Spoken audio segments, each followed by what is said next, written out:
John Elia साहब लिखते हैं, नया एक रिश्ता पैदा क्यों करें हम, बिछड़ना है तो झगड़ा क्यों करें हम, खामोशी से हो अदा रस्म दूरी, कोई हंगामा बर्पा क्यों करें हम।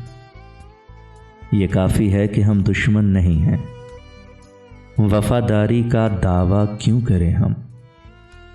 वफा, इखलास, कुर्बानी, मोहब्बत, अब इन लफ्ज़ों का पीछा क्यों करें हम। हमारी ही तमन्ना क्यों करो तुम, तुम्हारी ही तमन्ना क्यों करें हम। उठाकर क्यों ना फेंके सारी चीज़ें, फ़कत कमरों में टहला क्यों करें हम। नहीं दुनिया को जब परवाह हमारी, तो फिर दुनिया की परवाह क्यों करें हम। बरहना है सरे बाजार तो क्या, भला अंधों से पर्दा क्यों करें हम। हैं बाशिंदे इसी बस्ती के हम भी, सो खुद पर भी भरोसा क्यों करें हम।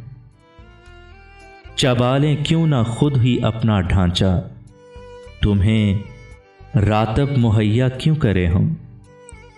पड़ी रहने दो इंसानों की लाशें, ज़मीन का बोझ हल्का क्यों करें हम। ये बस्ती है मुसलमानों की बस्ती, यहाँ कारे मसीहा क्यों करें हम। यहाँ कारे मसीहा क्यों करें हम।